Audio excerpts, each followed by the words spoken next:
Hey guys, it's Brian. Welcome back to another Yu-Gi-Oh video. And so this is going to be the first round of the DCS this past weekend, and this is going to be between Martin DEROM and Chris Scales. Chris is piloting Eldlich Paleo Frog, and Martin is piloting Drytron. So before we get into it, make sure you leave a like and subscribe, and keep an eye out for more rounds coming up. Alright guys, round 1 of the DCS. Let's see what a match we're going to go ahead and watch right now. So it looks like Eldlich Paleo, a lag here, and Frogs versus Drytron. We're going to see the Paleo player start with the Swap Frog. Sends a Ronin. Gets back the Toad to his hand. The Frog to his hand. Sets 3 passes. So we see here that he set Conquistador, Dynamiscus, and Imperm. Dynamiscus isn't that bad because he can just discard the Golden Lord. Would have been better if he had the Golden Lord in field, so that way Conquistador could be popping something whenever he has to flip it up. That way it'd be an additional disruption. And he also has the Imperm here. So it's not that bad, but it could be better, in my opinion. So we're going to see the Drytron player start out with Drytron Nova. Goes ahead and gets the Zeta. Uses Alpha's effect to go ahead and tribute the Zeta. Gets the Ben 10 to his hand. After getting Ben 10, he's going to go ahead and tribute it for Zeta. Zeta effect, get the Ritual, so he's going to get the Meteonis. Ben 10 search, get the Manju. Number 7 of the Manju, use the effect. Does not get Impermed, which I'm a little bit surprised about because you want to go ahead and get as many things as possible as far as searching. However, he may be just trying to go ahead and leave this for Vanity Ruler, just in case. So he searches the Megalith full. Activates Fafnir. He's going to go ahead and add another Meteonis.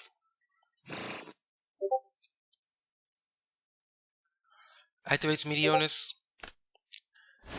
Sacrificing the Zeta for the full. Says you use Imperm on the full, which in my opinion it would have been way better just to get it on the Manju. That way you can assure yourself that they don't get, if they don't already have the Herald or they don't already have the Ben 10, they already have it, or at least save this for the Union Carrier.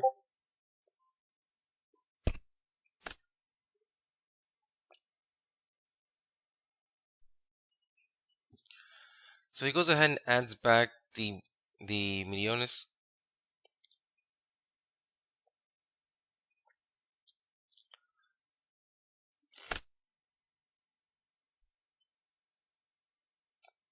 Goes into Union Carrier, which I'm curious to see if it goes through. Looks like he's going to go ahead and chain the Dynamiscus on the Union Carrier. I probably would have just used this on the full, honestly speaking, to take away a resource of recursion. And use the Imperm on the Union Carrier.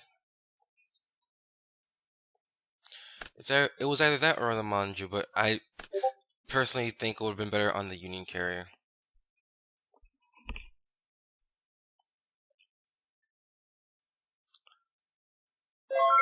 So here that we see that the Drytron player just passes. No Drytrons to really extend apart from Nova, but he already used it this turn, so he can't get another one. And Eva is in the hand, pretty much doing nothing.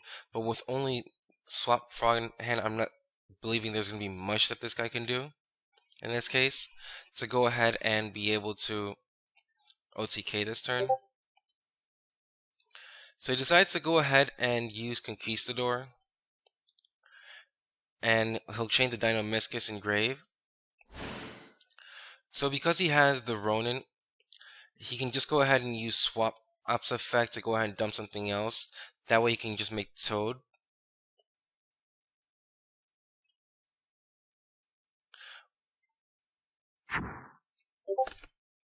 Draws into Book of Moon.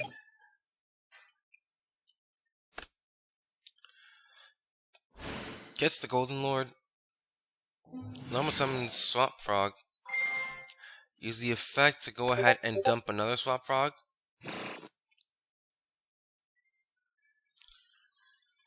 Goes ahead and uses Ronin to go ahead and bring itself back out. Exceeds using the Paleo to make really awesome, which in this case, if this goes to the grave, referring to the Dino-Miscus, and he happens to go ahead and uses the trap for next turn, he can just bring it back out. So it's a smart play on this guy's behalf. Enters the battle phase. Attacks into the full. And takes 35 and from the Golden Lord and 1,000 from the Swap Frog. Fortunately, was not able to OTK, leaving the Drytron player with 3,500. So then in May phase 2, he just goes ahead and bounces back the Swap Frog and sets a Book of Moon. End phase, using Conquistador's effect, gets something in like a Sanguine in this case, to make sure that he can continue to build up his board. Our Drytron player draws the Drytron Gamma for turn, and in standby we're going to see the effect trigger for Totally Awesome.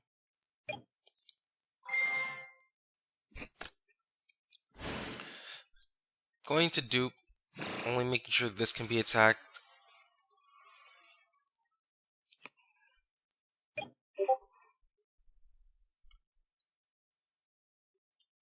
So he starts on main phase 1 by going ahead and using Meteonis.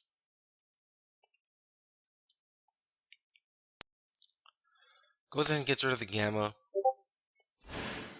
Brings back the full.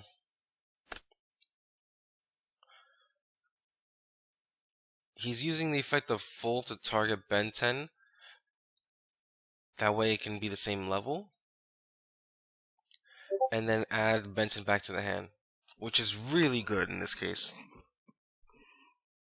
Because that means recycling your Ben 10 means you get to cycle through your deck even more. Goes ahead and uses Toad on this. Using the Swap Frog from hand. Decides to take it, which that part didn't make sense to me. Unless he's just trying to keep it out of his grave so he doesn't recur it. But in all honesty, I would rather just keep it there and just depend on my back row, depending on what I have available.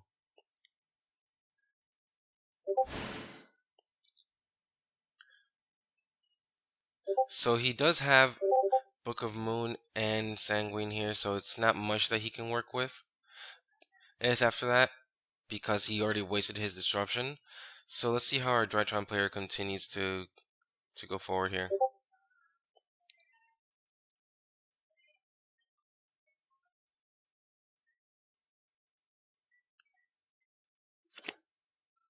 So he starts out by using the Drytron Nova, getting the Delta on field, which is pretty nice.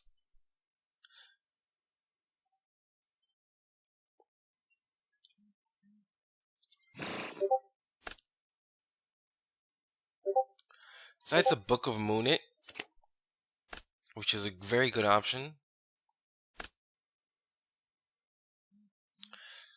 Decides to go ahead and use Alpha, because the thing is that he's not using an extra deck. He's using a summoning mechanic to go ahead and bring out the next Drytron, because it only checks that you tributed the correct card. Doesn't say it has to be face up.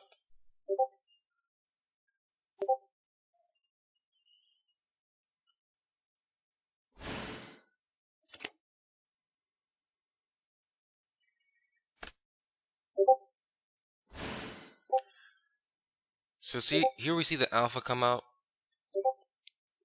Gets the Benton. Goes ahead and uses Delta. And Delta is going to go ahead and not only draw him a card for having the Meteonis, but he's also going to get another search off of Benton.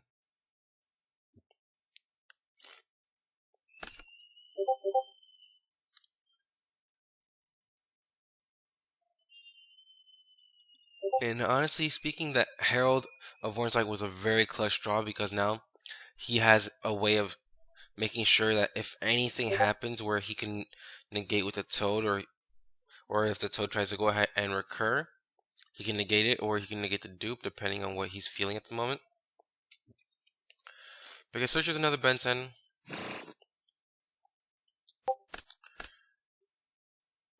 Links into the Herald of Mirage Lights.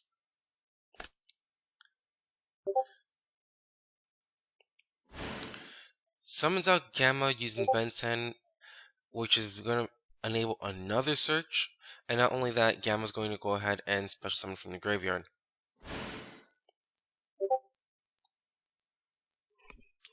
So he goes for the ultimateness.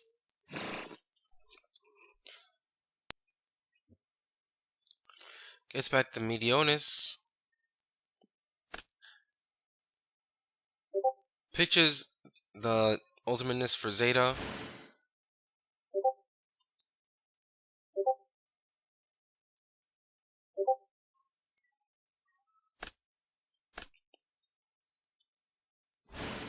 So he starts out by going to Unicorn. Sends the Meteonis from hand because he can pretty much recur it back by just giving up 1,000 attack points, which doesn't really matter in this deck. Sends back the Golden Lord.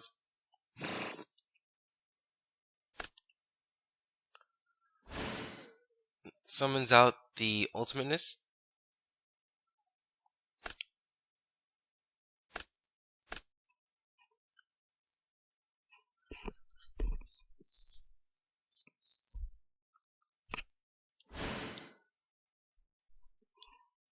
Makes access code.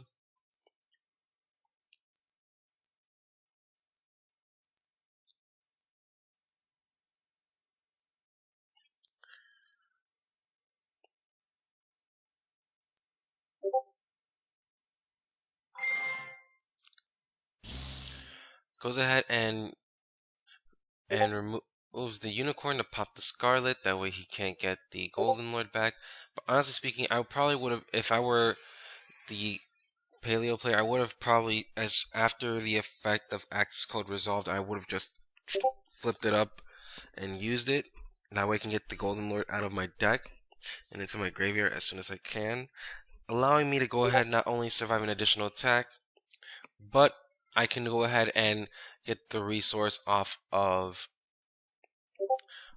Sanguine to set a card face down and leaving the Golden Lord field, which means another disruption.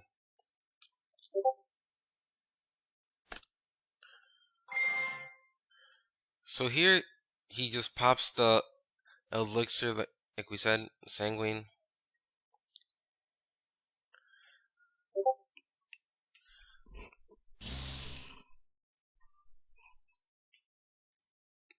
Now see that he removes the Link Herald to pop another card.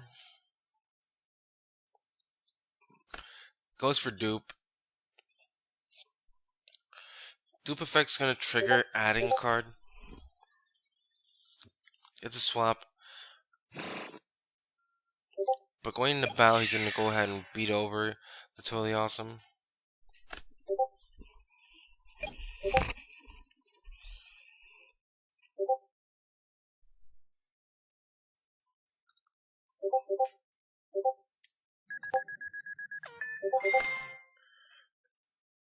Goes ahead and tries to use the effect of Toad, immediately met by ultimateness, pitching the Eva, which is an additional two negates here.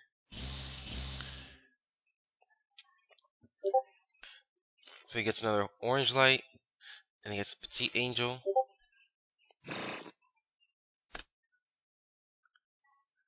So here he goes ahead and uses the Fafnir. Gets another Nova.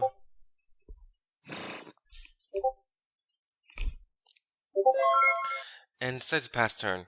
So we have a pop and 3 negates. And the opponent only has 2 cards available, so it's pretty much over at this point.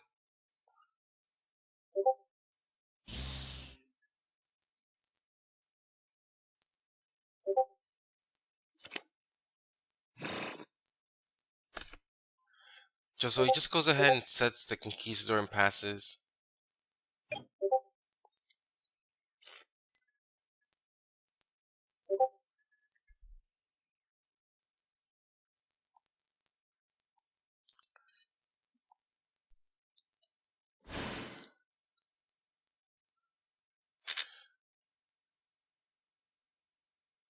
So he decides to go ahead and uses the Ronin Totem Engrave.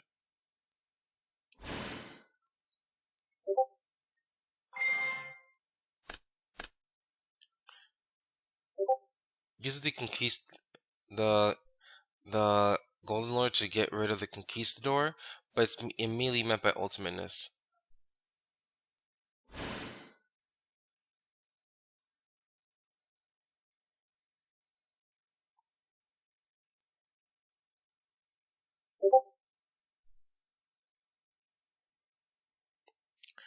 Goes ahead and uses and exceeds into Opabina to allow him to use trap cards from his hand. And Herald Ultimates isn't just having it. He's just gonna go ahead and negate that, negate swap, and from there, I would assume he scoops.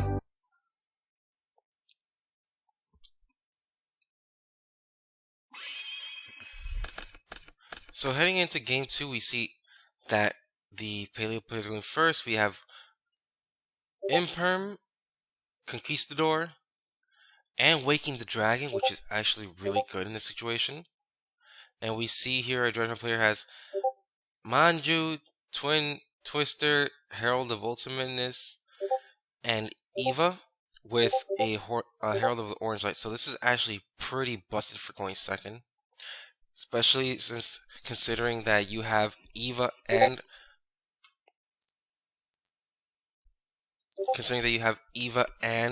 Herald of the Orange Light. You pretty much have a way of just negating something and continue to recur your resources.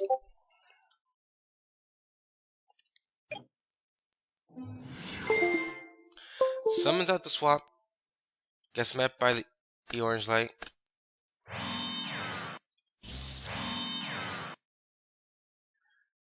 So he goes ahead and removes 1 card to go ahead and get 1 more card. Gets the Manju. Draws for turn. And he draws into a second Twin Twister, which is actually pretty good. So I have to go ahead and just shoot for the Manju first to see if he wastes a card. It's Benten.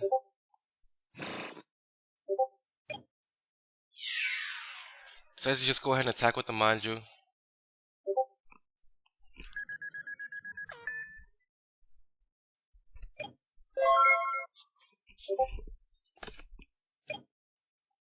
And here we see that he draws into Cursed Eldland. Pays 800. Adds a Hwak.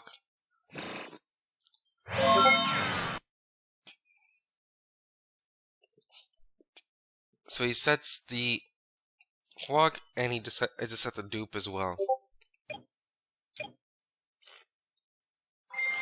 Activates the Fafnir.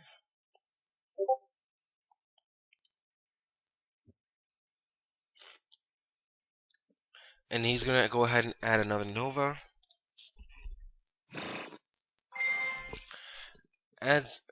Uses the Nova to go ahead and special summon out the Zeta. Links it away into NWYRKRB.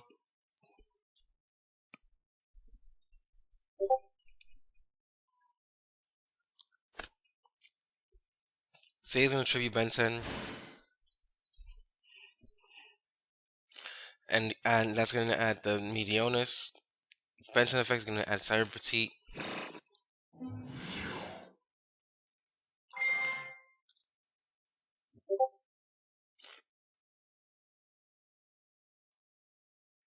So I'm just going to search out that Benton.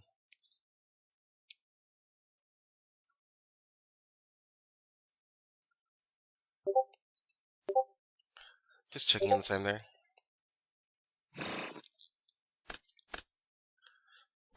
Makes Nightmare Phoenix, which is actually pretty interesting, with Link Kuriboh pointing down. Phoenix is going to draw a card.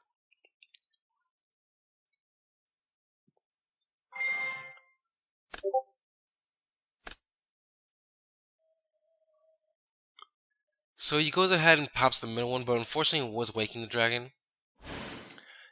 But fortunately for him, it was just a totally awesome.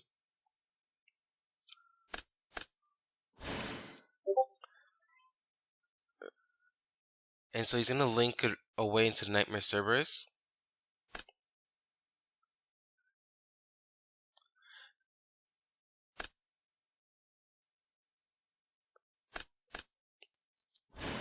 And we're going to see here that he goes into access code.